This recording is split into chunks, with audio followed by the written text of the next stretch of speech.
Hello everyone, my name is Joseph Elfeld and I'm the developer of GISsurfer. One of the features of GISsurfer is the ability to use GPX files and text files. GPX files hold latitude-longitude coordinate data that show your track. You can record your track with various cell phone apps and with Garmin devices. If you export the track data as a GPX file, then you can make a GISsurfer map link that displays your track. Text files can hold the specification for GIS base maps and overlays that a map can display. This is a key feature of GISsurfer and something that I use all the time. However, in order for GISsurfer to be able to read GPX and text files, those files must be online. This video will show you how to put your GPX files and text files on Google Drive for free, and how to make GISsurfer map links to use those files. If you watched the prior video showing how to restyle ArcGIS data, then you saw the very long map link that is now on the screen. I have made the text large to make it easier for people watching this video on their cell phone. Here is the data parameter in the map link. Recall that the data parameter must be the last parameter in the map link. Everything after the equal sign is part of the value that is being fed to the data parameter. The purpose of using a text file is to put all this content for the data parameter into a text file. Then the data parameter in the map link only needs to have the address for where the text file can be found online. As you can see, this will result in a much shorter map link. Another advantage for using text files is that you can make certain changes in the text file without changing the map link. For example, the overlays that are specified in the map link on the screen use dynamic layers to restyle the data. You could change any of those dynamic layer settings without changing the map link. You could also add an additional overlay without changing the map link. To convert this long map link into a text file, the first step is to delete everything that is not content for the data parameter.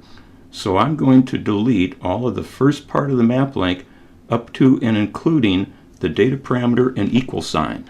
Next, I'm going to find every place where there are two vertical lines. GISsurfer understands two vertical lines to represent an end-of-line indicator. I'm going to hit a couple of returns on my keyboard every place I see two vertical lines. I'm also deleting the vertical line characters, since in a text file there are real line breaks. Blank lines are fine in a text file and improve readability. I could now save this as a text file, upload it to Google Drive, and make a GISsurfer map link to display the GIS overlays that are defined here. But instead, I'm first going to show you a different version of this same content that has some improvements. I like to add some comment lines to my text files to make them more user-friendly. Each line that starts with 2 slashes is a comment line. This first comment line reminds me why I made this file. I like to include comment lines that have my contact information, and here is a comment line that can open the GISsurfer map and read this text file. Note that all of this information is on a single line. If I had started the map link on its own line, then that would not be a comment, and GISsurfer would display an error message when it read this text file. Since I make a lot of text files, I like to use a standard format. Even though there are no base maps specified in this text file, you still see that heading there. And underneath the overlay heading are the 4 overlays that this map can display. Notice that I like to add a comment line that includes the name of the overlay and the layer number that's being displayed. You see that here, but I see that I forgot to do that on a couple of these overlays, so I'm going to do that right now. I think adding comment lines like this make a text file much easier to read at a glance. Otherwise, you have to try to look at the big long overlay specification and figure out what it's doing. Of course, you do not have to have the same kind of comment lines that I'm showing you. Instead, you should adopt whatever system works best for you. Now I'm going to connect to Google Drive and upload this file. Note that I am not talking about Google Cloud, which is a different critter. You have to have a Google account in order to access Google Drive. If you have a Gmail address, then you already have a Google account. Sign in to Google Drive with the same password that you use for your Gmail. The screen now shows my Google Drive. Note the word Drive up here.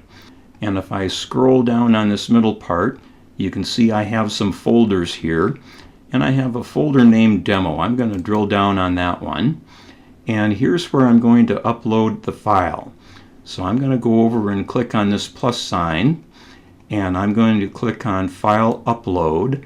And now I'm going to navigate to the file that I want to upload, which is that one right there. Double click that. I saw the message about uploading, and it says Upload Complete. And there's my file right there.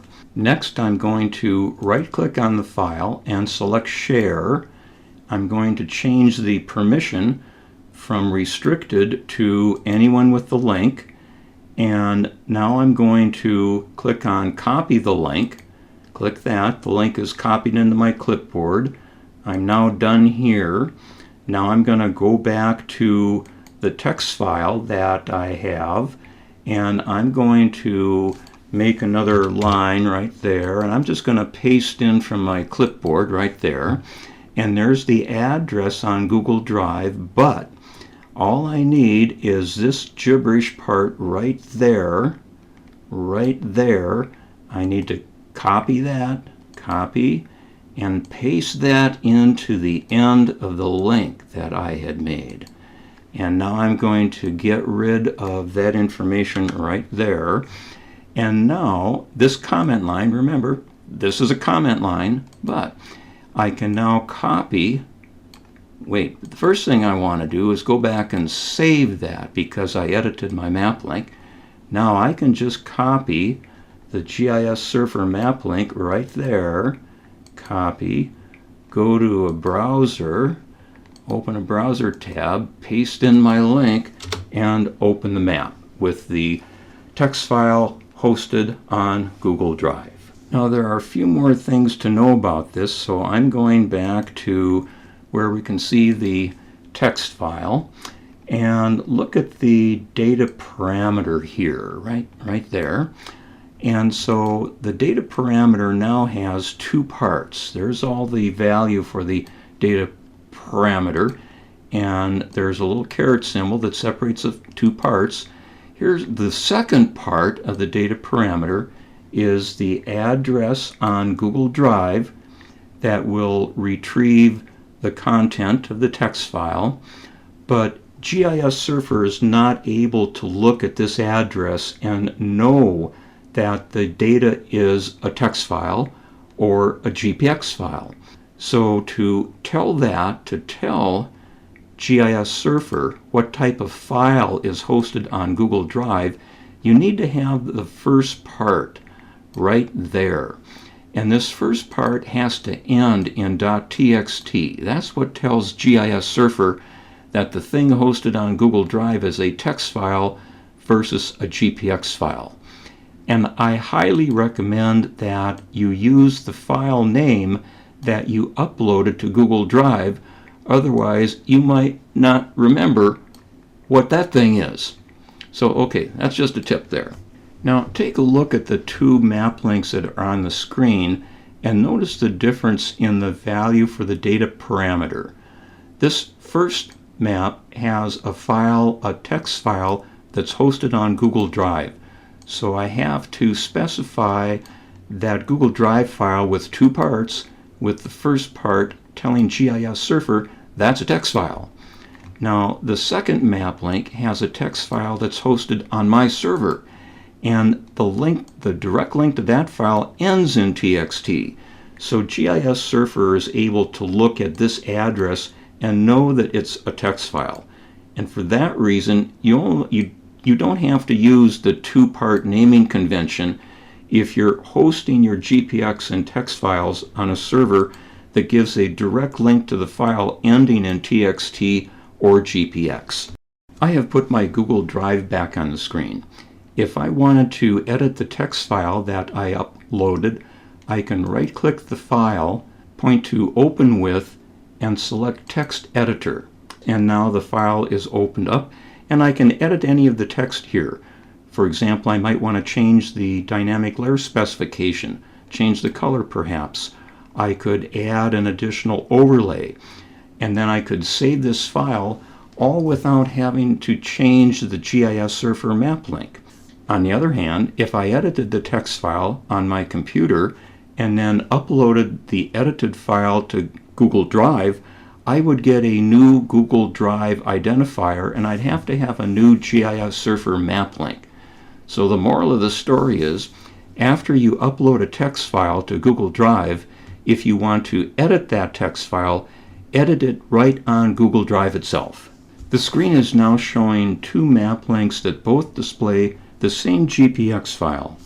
Putting a GPX file on Google Drive works the same way as a text file.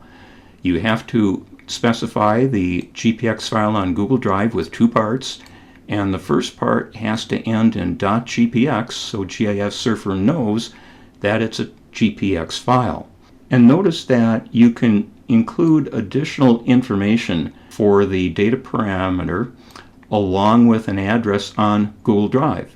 You just have to remember to separate each piece of information that you're passing to the data parameter with two vertical lines. This is the end of the video showing you how to use Google Drive to host text files and GPX files for free. Next in this series is video number 10, which will show you how to use GISsurfer screenshot mode to make your own custom JPEG and PNG images that are automatically georeferenced. In addition to this video, there's also a PDF file with tips for using the data parameter in GISsurfer map links. Near the end of that PDF file is a section on how to use Google Drive. You can find that PDF file as well as others by going to the GISsurfer homepage, GISsurfer.com, click the big green menu button and go to the help page. You can always find my contact information and links to my various projects by visiting the Mapping Support project page, mappingsupport.com. Thanks for watching. I hope you find GISsurfer to be useful.